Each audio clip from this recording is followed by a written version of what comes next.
They say every game developer has a graveyard of dream projects that were just too big to handle. Well, at the start of last year, I finally added mine to the pile. I realized my massive scope RPG was never going to see the light of the day, so I did the hardest thing you can do. I killed it. I sacrificed the old project to make room for something smaller, tighter, and honestly, way more interesting. I started with a cube. Simple, right? But the twist is that each side of the cube is its own biome. This is the foundation of the world. At day 1, it was just me and a single unit spawning on the surface. I gave it a simple point and click movement system, and just like that, I had a living world. Or, well, a living box. But a unit needs a purpose. So I did what any reasonable dev does. I gave it a laser. Now, instead of just walking around looking at the scenery, the unit could actually interact with the world and harvest resources. Of course, it didn't stay simple for long. Originally, the world generation was just flat ground. It felt dry, literally. So I went back into code and performed some surgery on the world generation. I added lakes and rivers to every side of the cube, and it sounds like a small detail, but getting liquids to behave on 6-sided gravity-defying world,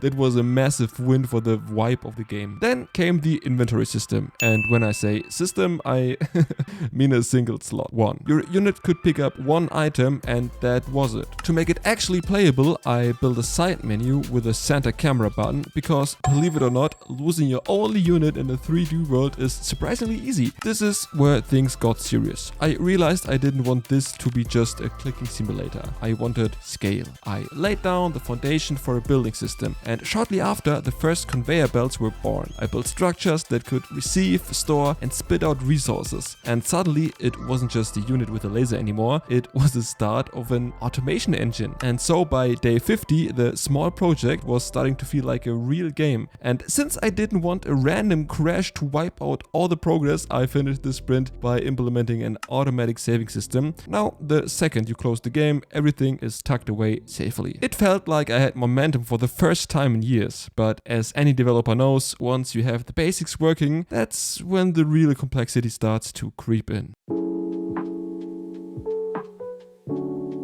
With the foundation of the cube finally set, I moved into what I like to call the polishing phase. But as any dev will tell you, polishing a game often reveals that some of the features you spent weeks on just don't belong. I started by tackling the player sense of progression. I didn't want you to see everything the world had to offer right away. I added a progress tracker that hides resources you have discovered yet. It's a simple trick, but it completely changed the feel of the game. Suddenly the cube wasn't just a box, it was a mystery waiting to be unboxed, with new materials and new resources you haven't even discovered yet. And then I looked at the water. My old water shader was, well, it was flat.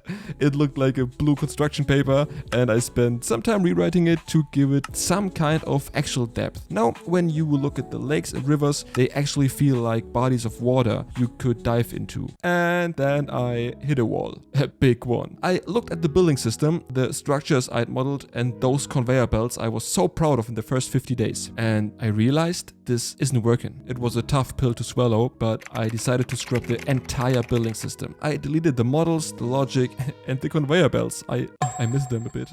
I deleted every bit of it. It felt like I was tearing down a house I just finished framing, but the game needed to breathe. To clear my head after that massive deletion, I focused on the feel of the player. I smoothed out the rotation logic for the unit so the walk animations didn't feel so janky. It's one of those tiny details that you don't notice when it's there, but you definitely notice when it's missing. I also added a new side menu to track resource levels. The more you gather, the higher the level goes. Now, if you're wondering, what do these levels actually do? And honestly, I have no clue. But hey, seeing a bar go up feels good, right? We'll figure out the gameplay balance later, I thought. And like that, not every experiment was a win, though. I tried to be clever with a fog of war by using these big, clumsy 3D clouds to hide the map. In my head, it was a stylized aesthetic, right?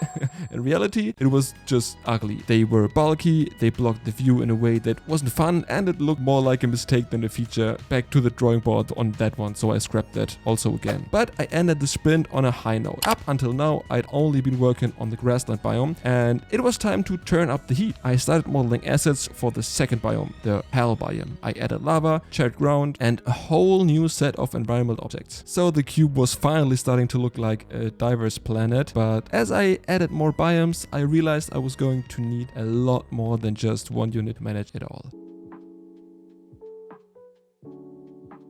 After the great deletion of the building system, the game felt a bit empty. I had a unit, a laser and a cube, and it was time to stop tearing things down and start building the actual gameplay loop. The first thing I realized was that the player was flying blind. You would point your laser at a rock if you had no idea if you were actually making progress. So I built a UI visualizer for material health and a hover info panel. Now when you mouse over the cell, the game actually talks back to you. It tells you exactly what you're looking at and how much life the tree or ore vein has left. It's a small change that makes the world feel infinitely more reactive. But a laser that fires forever isn't a game, I thought. It's a chore. To add some strategy, I introduced a laser limit. Now you have to manage your energy, and if you go too hard, you have to wait for it to refill. And of course, if there's a limit, there has to be a way to break it. I built out a full upgrade system where you can boost your unit speed, the laser's capacity, and the raw damage it deals. This was the moment the game finally started to feel like, yeah, well, a game. And I also wanted the player to feel like an explorer. Remember those hidden resources from the last chapter? Now, when you find something for the first time, the game actually celebrates with you. I created a new UI animation, a nice polished pop-up panel to mark the occasion. It's that little hit of dopamine that keeps you wanting to see what's on the next side of the cube. Speaking of the other sides of the cube, I spent a lot of time in Magica Voxel. I didn't just want different colors, I wanted different vibes. I modeled a bunch of new assets for the other biomes and slapped a glow shader on them. There's just something about a glowing plant in the dark or a glowing ore in the dark that these biomes makes everything look 10 times more professional, I guess. But then I decided to tackle the biggest visual problem, the flatness. Up until now, the cube faces were literally just 2D planes stuck together and it felt like walking on a cardboarded box. I decided to refactor the world generation again to add height, and this was a massive undertaking. Dealing with 3 different elevation steps across 6 faces of the cube while keeping the grid logic intact and all the spawning of world objects, it was a headache. But man, it was worth it. The world finally has a texture. It has cliffs, valleys and immersion that a flat plane just couldn't provide. And while I was under the hood, I did a quick spring cleaning of the level selection screen to make it look a bit more modern. And to finish off the natural look, I scattered flowers and environment details across the biomes, and it's amazing how a few tufts of grass and some petals can make a procedurally generated world feel like a handcrafted home. You know what I mean? So the cube was looking beautiful, the mechanics were clicking, but there was one glaring problem. I was still controlling just one single unit, and that was about to change. I'm going to be honest with you. About halfway through this year, I sat down, played my game for an hour and realized something terrifying. Yes, it wasn't fun. It felt like a collection of neat ideas that just didn't click together. I had a choice. Keep polishing a boring game or burn it down and build something better. Yeah, I choose the fire. I scrapped the entire idea of controlling a single unit. It was too slow, too limited. Instead, I shifted the scale. Now, you aren't the unit, you are the commander. You don't control them directly, you orchestrate them. But to keep the stakes high, I added a ticking clock, the oxygen. Every unit now has an oxygen bar that slowly drains. When it hits 0, they're gone. Suddenly, the game went from a relaxing stroll to high-stakes balancing act of resources and time. To make this orchestration work, I introduced specialized units. Instead of one do-it-all robot, I created specific units for wood gathering, others for stone, and for the first time, soldier unit. Because if you're going to have an army, you're going to need something to fight. While I was changing the soul of the game, I decided to fix the skeleton too. I looked at my project and realized it was bloated with systems I thought I need but never actually used. I deleted half of my entire codebase, just gone. I also took my one giant messy scene and split it into 5 distinct stable scenes. And the result? The game now feels smoother and more solid than it ever has. It's like the project finally took a deep breath. And with the units ready, I went back to Magica Voxel to create the game's first real threat.